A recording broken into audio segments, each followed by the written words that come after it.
유다의 요시야 왕의 아들 여호야김 때에 여호와께로부터 말씀이 에레미야에게 임하여 이르시되 너는 레갑 사람들의 집에 가서 그들에게 말하고 그들을 여호와의 집 한 방으로 데려다가 포도주를 마시게 하라 하시니라. 내가 레갑 사람들의 후손들 앞에 포도주가 가득한 종지와 술잔을 놓고 마시라 권하매 그들이 이르되 우리는 포도주를 마시지 아니하겠노라. 레갑의 아들 우리 선조 요나답이 우리에게 명령하여 이르기를 너희 자손은 영원히 포도주를 마시지 말며 너희가 집도 짓지 말며 파종도 하지 말며 포도원을 소유하지도 말고 너희는 평생 동안 장막에 살아라.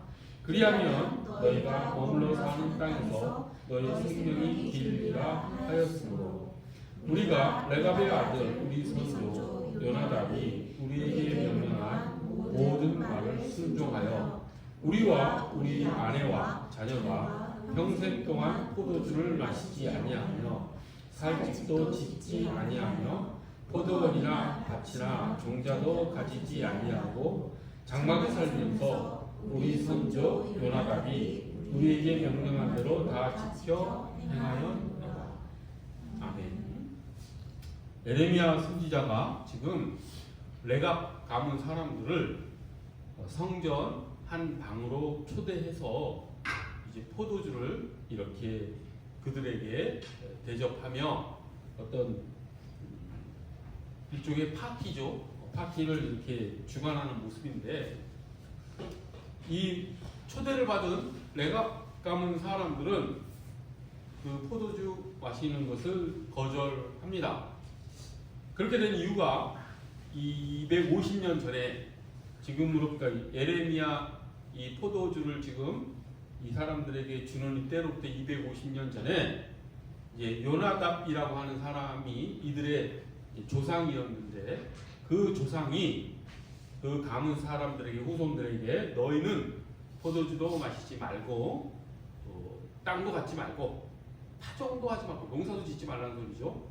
그리고 집도 갖지 말고 장막에 거하라 라고 하는 명령을 내렸기 때문에 그것을 지키기 위해서 우리는 당신의 환대는 감사하나 포도주를 마실 수 없습니다 라고 거절하는 모습이 오는 본문 말씀입니다. 근데 재밌는 것은 에레미야가 이 사실을 몰랐을까요? 당연히 알았을 것입니다. 레갑 사람들은 당시 예루살렘 성 안에 피신해 와 있는 상태였습니다. 즉 레갑 사람들은 이제 이게 추정인데 그럼 무엇으로 이제 생계를 유지하며 살았을까? 아마도 대장장이 역할을 했을 걸로 추측이 됩니다. 그러니까 마을마다 돌아다니면서 그 마을의 농기구도 수리해주고 또 이제 수레바퀴라든지 이런 것들 이렇게 수리해주면서 장막에 거하면서 마을을 돌아다니면서 생계를 유지하는 그런 이제 가문이었는데 당시 이제 바벨론의 침공이 아주 심각한 때였기 때문에 성 안으로 피신해 들어와 있었던 것이죠. 이 레갑 가문 사람들이. 그런데 이제 이 에레미야가 하나님께로부터 이들을 데려다가 포도주를 마시게 해라라고 그 하나님의 말씀을 듣고 지금 초대한 것입니다. 그러니까 하나님은 더 잘 아시지 않겠습니까? 이들이 포도주를 마시지 않는 조상의 어떤 규율이 있는데 그들을 왜 데려다가 포도주를 마시게 했을까? 하나님이 다 아시면서 마시지 않을 것 다 아시면서 왜 그런 명령을 에레미야에게 내리게 하셨고 이들이 포도주를 거절하게 하는 이 일을 왜 일어나게 하셨을까? 라고 하는 것이 우리가 이 사건을 바라보는 의문점이죠.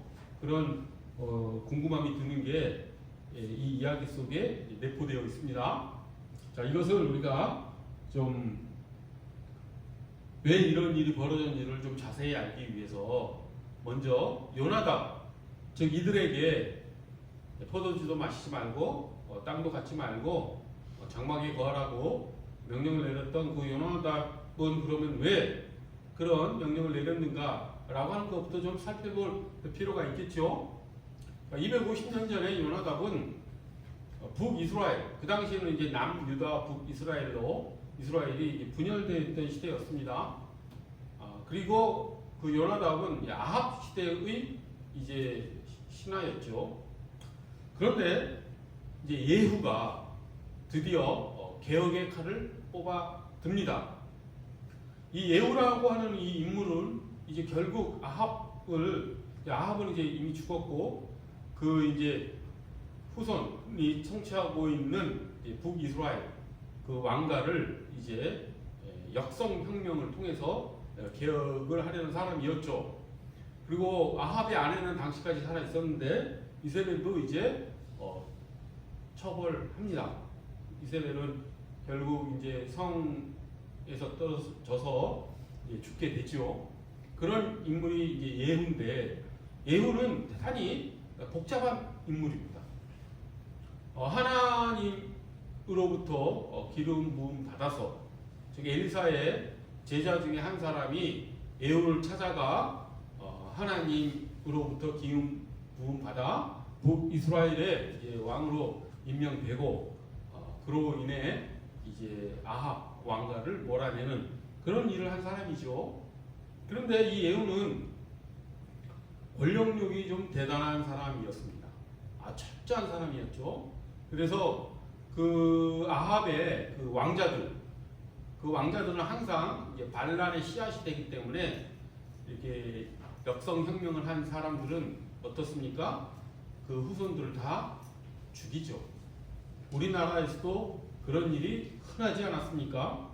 세조만 하더라도 그랬고 이방원도 그랬고 그런 일들이 동서고금을 막론하고 어느 곳에서나 다 있었죠. 예후도 그랬습니다. 70명의 아합 왕가의 아들들을 다 죽입니다. 그 정도로 철저하게 이제 그런 반란을 미연에 방지하고자 하는 그런 일들을 처한 사람이죠. 대단히 철저하고 잔인한 사람이라고 할 수 있습니다. 그리고 우상 이제 아합 시대는 북이스라엘이 가장 어두웠던 시대였죠. 그 안에 이세벨이 그 우상 숭배를 국가적으로 이렇게 행하게 함으로 바알 숭배가 극에 달했던 그런 시대였습니다. 그런데 예후는 그것을 과감하게 철폐합니다. 그때 그 우상 숭배를 철폐하는 그 일을 같이 한 사람이 이 레갑 가문의 조상 요나답입니다. 그렇게 해서 이제 예후는 왕이 되고 그 이후에 이제 예후가 하나님의 뜻을 완전히 따라가지 않고 자신의 정권을 좀 인간적으로 하나님의 어떤 힘에 의해서 지키고자 한 것이 아니라 자신의 능력과 힘으로 지키고자 하는 마음이 남아 있어서 우상 숭배를 철폐하긴 했으나 베델과 단에 있는 그 산당까지는 없애지 않았습니다. 정치적으로 자신에게 유리하다고 생각했기 때문이겠지요. 그러니까 철저한 개혁을 하지 못했던 것이죠. 근데 여기서부터는 이제 여기까지는 성경에 나와 있는 이제 기록들인데 이 이후부터는 추론입니다. 어떤 추론이냐면 이제 그러고 나서 요나답은 성경에서 이름이 사라집니다. 그리고 250년의 시간이 훅 지나서 오늘 본문에 요나답의 이름이 또 나온 것이죠. 어떻게 나왔습니까? 이 레갑 사람들이 자기 조상 요나답이 250년 전 그 요나답이 예후와 함께 그 우상 숭배 철폐를 이루어냈던 개혁을 함께했던 요나답으로부터 술도 마시지 말라, 집도 짓지 말라, 땅도 갖지 말라, 장막에 거하라 라고 하는 그 명령을 받고 250년 동안이나 상당히 긴 시간이죠. 250년이면 그 규율을 지키며 이스라엘 사람들과 구별된 그런 삶을 지키며 살아온 그런 모습이 지금 오늘 본문에 딱 나타나는 것이지요. 그러면 이제 여기서부터 우리가 좀 추론을 해볼 필요가 있습니다. 요나답은 왜 그랬을까? 예후의 편에 서서 그런 우상 숭배를 철폐하는 그런 훌륭한 일까지 하고 나서 왜 후손들에게 그렇게 모든 것을 다 끊고 고별된 삶을 살아라 라고 했을까? 우리가 충분히 유추할 수 있는 것은 이 요나답이 그 예후에 농공행상이라고 하죠. 이런 어떤 혁명을 성공하고 나면은 고위 관직, 땅도 분배받고 하지 않습니까? 거기에 참여하지 않았구나. 자기 후손들에게 땅도 갖지 말라고 얘기한 것은 자신도 그랬기 때문에 그러지 않겠습니까? 그러면 왜 요나답은 예후의 그 농공행상에 혁명이 성공하고 나서 참여하지 않았을까요? 요나답은 그 예후의 어두운 면을 바라봤을 것입니다. 어쩌면 그 농공행상 과정 속에서 서로 다투다가 그 권력에서 밀려났을 수도 있습니다. 따라서 이 예후가 아니라 요나답은 이런 그 정치에 환멸을 느꼈을 수도 있습니다. 그렇기 때문에 자신의 후손들은 아예 이런 정치에 관여하지 말라. 그리고 너희는 그런 권력이나 어떤 것들에 의해서 좌우되지 않는 그런 삶을 살아라 라고 하는 의도에서 후손들에게 그런 명령을 내린 것이라고 충분히 유추할 수 있지요. 중요한 것은 이제 어떻게 해서 그런 명령을 내렸느냐라고 하는 것이 아니라 오늘 본문에서 하나님께서 에레미야를 통해서 이들의 삶을 온 이스라엘 사람들에게 이게 보여주게 하신 이유는 그들이 그 레갑 사람들이 250년 동안이나 자기 조상 요나답의 명령을 지키며 살았다라고 하는 그 모습이 오늘 이 본문 사건의 이제 가장 중요한 점이라고 하는 것입니다.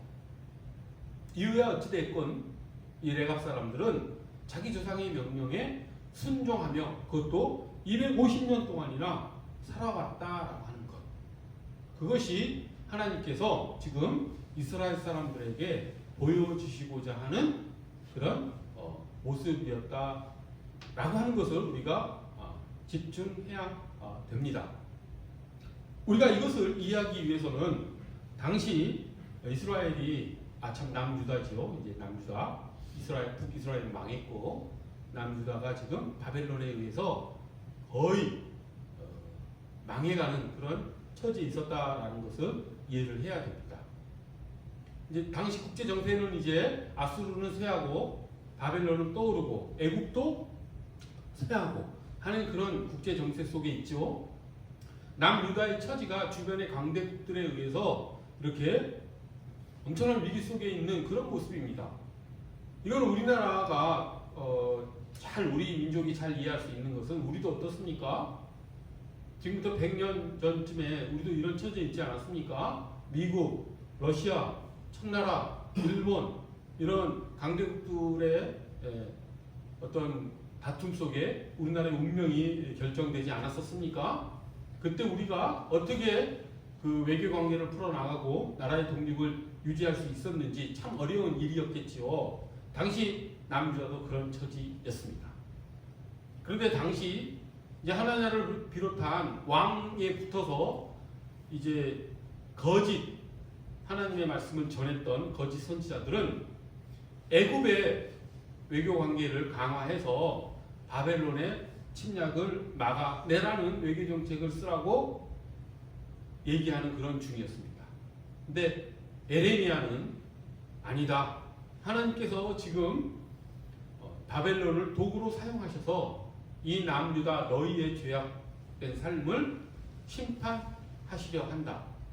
그러니 너희는 바벨론에 항복을 하고 그들에게 포로로 끌려가 하나님이 정한 기간 동안 그 포로로서의 삶을 살아라 라고 얘기하는 그런 상황이었던 것이죠. 에레미야는 그러니까 민족이 이 민족의 지배를 받으라고 얘기하는 선지자였던 것이죠. 당연히 이스라엘 사람들로부터 인기가 없었겠죠. 마치 일제시대 때 우리 어떤 사람이 러시아에 항복해서 그들의 지배하에 살아라 라고 얘기하는 것과 똑같은 것이죠. 당시 독립운동가들의 입장에서는 그거 죽기보다 싫었지 않겠습니까? 그런 상황이라는 것을 우리가 이해를 해야 됩니다. 그런데 하나님께서 바벨론을 도구로 들어 사용하신 것은 이유가 있었죠. 남유다가 계속해서 우상 숭배의 삶을 벗어나지 못하고 그 어둠 가운데 살아가 있는 그런 삶의 그 모습을 바꾸시기 위해서 하나님께서 바벨론을 심판의 도구로 사용하신 것이죠. 그것을 이해하는 선지자는 오직 에레미야 한 명뿐이었다고 해도 과언이 아닙니다. 그래서 에레미야는 끊임없이 이스라엘 백성들에게 그 하나님의 심판의 메시지를 전하는데 자신의 일생을 다 바칩니다. 에레미야 하면 생각나는 게 눈물의 선지자이지 않습니까? 눈물로 이스라엘이 하나님의 뜻에 순종하도록 하나님의 말씀을 전했던 선지자가 에레미야이지 않습니까? 근데 그 에레미야 선지자는 오늘 이런 어찌 보면은 이제 어떤 퍼포먼스죠. 외곽 사람들을 불러다가 많은 사람들이 볼 수 있는 성전에서 포도주를 마시라 하는데 레갑 사람들은 그것은 거절하는 이 이야기가 어떻겠습니까? 그 예루살렘 성 안에 다 퍼져나갔겠지요. 요게 에레미야가 레갑 사람들을 데려다가 포도주를 마시라 했는데 그들이 포도주 마시기를 거절했다네. 그들은 250년 동안이나 자기 조상 요나답의 명령대로 포도주도 안 마시고 그렇게 살았던 사람들인데 에레미야가 그들에게 포도주를 마시라고 했다라니 참 우습지 아니한가? 라고 하는 이런 이야기들이 예루살렘 성 안에 다 퍼져나가지 않았겠습니까? 그러니까 에레미야가 하나님의 말씀을 받아서 이렇게 어떤 퍼포먼스를 함으로써 레갑 사람들이 예루살렘 사람들에게 더 그들의 삶의 모습이 더 밝히 드러나게 되는 어떤 퍼포먼스를 한 것이죠. 하나님께서도 그것을 의도하시고 이 일을 일어나게 하신 것이죠. 그 의도, 하나님의 메시지는 무엇이었겠습니까? 결론적으로 말씀드리면 이런 것이죠. 본문에도 나와 있는데 그 뒤에 레갑 사람들은 하나님께서 말씀하신 것입니다. 조상들의 말을 따라 요나답의 말에 순종하여 250년 동안이나 그 기율을 지키며 살아왔는데 너희들은 내 말에 순종하지 않고 우상을 숭배하며 사느냐? 라고 하는 그런 메시지를 지금 하나님께서 보여주시고자 한 것이죠. 이스라엘 민족들을 꾸짖기 위해서 레갑 사람들을 어떤 본보기로 삼으신 것입니다.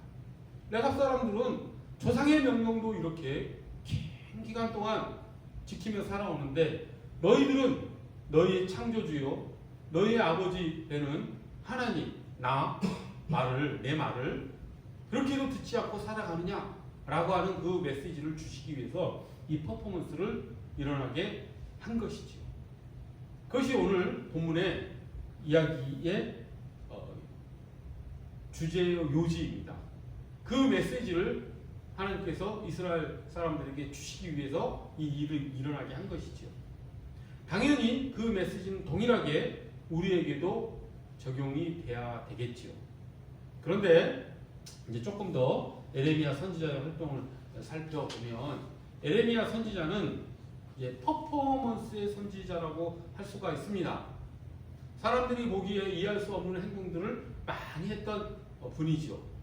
그래서 어떤 일이 또 있었냐면 하나님께서 에레미야에게 이제 세마포로 만든 띠, 허리에 두르는 띠를 이제 시장에 사서 허리에 두르라라고 말씀하십니다.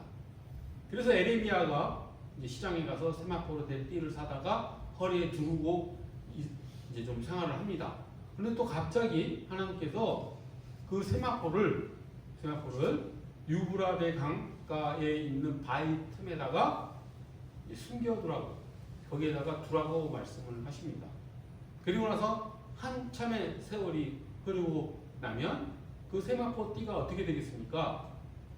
바이트민인데 강가의 바이트민이 습기가 많이 차겠지요. 그래서 다 썩어버립니다. 그 띠를 또 이스라엘 사람들에게 보여주면서 퍼포먼스죠. 일종의 것도 이스라엘 사람들에게 하나님의 메시지를 전하는 퍼포먼스를 합니다. 그리고 또 어떤 퍼포먼스를 하냐면 이제 그 퍼포먼스를 다 소개할 수는 없는데 그 중에 또 어떤 퍼포먼스가 있냐면 나무 멍에를 에레미야가 목에다 걸고 거리를 활보하는 퍼포먼스를 합니다. 멍에는 당시 사회에서 어떻게 쓰였습니까? 소가 이제 일을 하도록 이렇게 목에다 거는 것이죠. 두 마리의 소를 같이 일할 수 있도록 멍에로 메어서 일을 시키는 그런데 사용한 게 멍에죠. 근데 지금 에레미야 선지자가 그 멍에를 메고 이스라엘 사람들이 다 볼 수 있도록 예루살렘 성을 이렇게 활보하는 그런 퍼포먼스를 한 것이죠. 이 두 가지 퍼포먼스의 의도는 무엇이겠습니까? 첫 번째, 이 허리띠, 세마포 허리띠를 메고 있다가 바이틈에 넣어두어서 썩어버리게 한 그 퍼포먼스는 이제 허리띠라고 하는 것이 사람의 몸에 이렇게 부착되어서 사용되는 것인데 그것이 떨어져 나가서 오랫동안 그런 바이틈에 있으면 어떻게 됐습니까? 썩어버리죠. 근데 그것이 지금 현재 이스라엘 너희들의 현 상태다 라고 하는 것을 에레미야 선지자는 시각적 효과를 통해서 이스라엘 사람들에게 알려주기 위해서 그 퍼포먼스를 한 것이죠. 허리띠가 이처럼 사람에게 사용되지 않고 바이틈에 있으면 썩어버리는 것처럼 너희 이스라엘 너희도 하나님께서 너희를 하나님의 택한 백성으로 삼아서 하나님께서 너희들을 통해서 명예와 존귀와 영광을 얻고자 하셨는데 그러니까 하나님께서 이스라엘 백성을 통해서 영광을 받고자 하셨는데 그들은 하나님을 떠나서 부패해버린 삶을 살고 있다라고 하는 것을 이스라엘의 그 현 실태를 하나님께서 알려주시기 위해서 에레미야 선지자에게 그 퍼포먼스를 하게 한 것이지요. 그 퍼포먼스를 하는 에레미야의 심령 속으로 우리가 좀 들어가 보기를 원합니다. 그 퍼포먼스를 하면서 에레미야 선지자의 마음은 어떻겠습니까? 또 하나님의 마음은 어떻겠습니까? 참 바보 같은 짓이고 이것을 해서 뭐하나 하는 생각도 들었을 것이고 하지만 어떻게 해서든지 이스라엘의 마음속에 하나님을 향한 다시 신뢰와 믿음이 다시 일어나게 하기 위해서 열심히 하나님께서 명령하신 그 어리석은 어떻게 보면 어리석죠. 그 일을 행하고 있는 에레미야 마음을 우리가 바라봤으면 좋겠습니다. 그 명예를 메고 거리를 활보한 퍼포먼스를 한 이유는 무엇이겠습니까? 하나님께서 주시는 멍에를 메라는 뜻이죠. 이 당시 하나님께서 메라는 멍에는 무엇이었습니까? 바벨론에게 항복하라는 말씀입니다. 너희의 죄가 이제 징계를 받아야 된다. 너희가 이 죄 상태에서 계속 살게 할 수는 없다. 너희를 이 어둠의 곳으로부터 내가 벗어나게 하기 위해서는 어쩔 수 없이 너희는 징계의 시간을 보내야 한다. 그렇다고 한다면 그 징계의 시간은 바벨론의 포로가 되는 것이다. 그 멍에를 메라 라고 하는 메시지를 주시기 위해서 에레미야 선지자는 정말 바보 같은 행위죠. 사람들에게 얼마나 많은 손가락질을 당했겠습니까? 하지만 에레미야는 어떻게 해서든지 이스라엘의 그 마음에 하나님을 향한 믿음이 다시 솟아날 수 있도록 그 행위를 묵묵히 해나가는 그 선지자의 그 행위였던 것이죠. 그리고 나서 또 오늘 본문에 이 에피소드가 일어나도록 또 이 일을 한 것이죠. 포도주를 절대 마시지 않을 내각 사람들을 불러다가 포도주를 권함으로써 어떻게 보면 그것도 조롱받을 일이죠. 먹지도 않을 마시지도 않을 포도주를 제안하는 에레미야 선지자의 그 마음은 어떻겠습니까?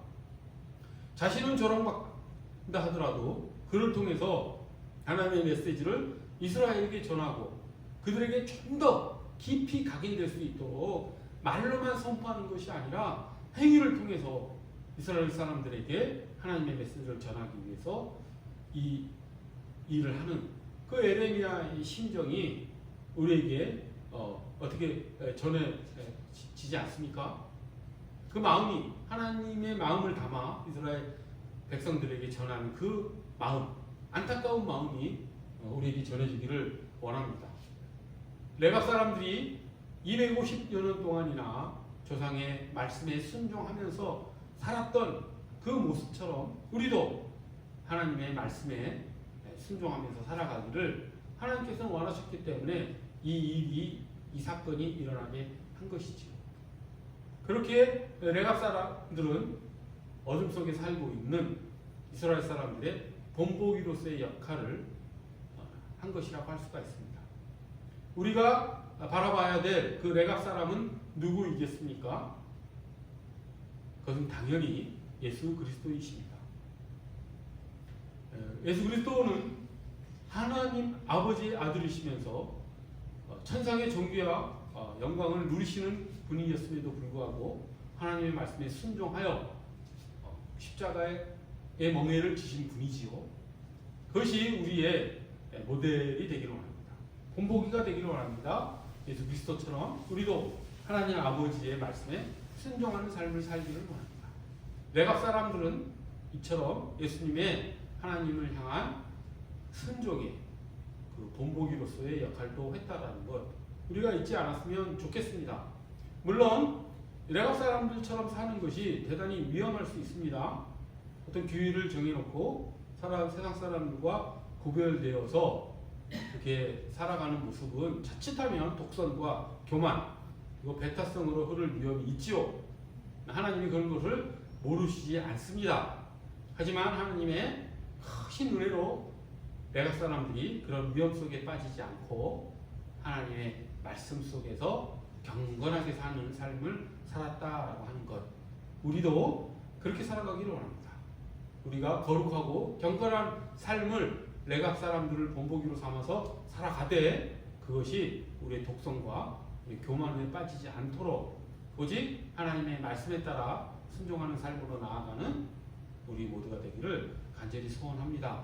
에레미야 선지자가 이처럼 세상 사람들의 손가락질을 받더라도 하나님의 말씀을 어떻게든지 세상 사람들에게 전하기 위해서 그렇게 열정적으로 살았던 것처럼 우리 또한 하나님의 메시지를 또 세상 사람들에게 전할 수 있는 우리가 되기를 또한 간절히 바랍니다. 규율을 정해놓고 살아가는 삶이 위험할 수 있지만 어느 정도의 규율은 꼭 필요한 것이라고 생각을 합니다. 각자 나름대로 그런 규율들이 있어야 될 줄로 또한 믿습니다. 나는 하나님과의 친밀한 관계를 위해서 내가 이 세상 가운데 살아가는데 지키고 있는 규율은 무엇인지 한번 되돌아보기를 원합니다.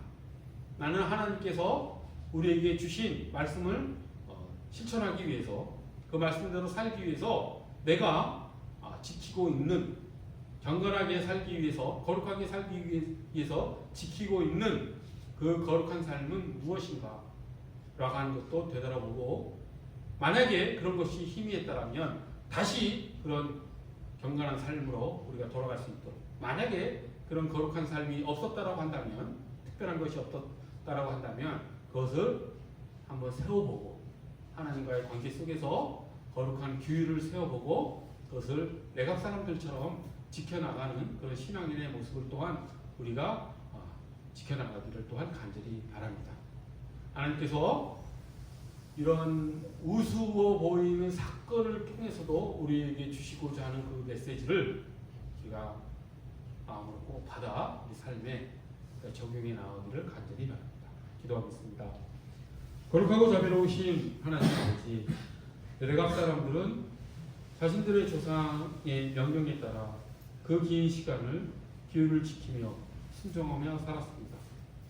하나님 아버지께서 우리에게 주신 그 말씀을 또한 레갑 사람들처럼 우리도 순종하며 살아낼 수 있도록 주님 저에게 은혜 주시고 힘을 주시옵소서. 우리가 하나님과의 관계 속에서 지켜나갈 규율이 무엇인지 그것을 우리가 되돌아보며 그 규율을 다시 세워나가며 지켜나가는 우리 모두가 될 수 있도록 저희를 이끌어 주시옵소서. 감사드리며 예수 그리스도 이름 받들어 기도드립니다.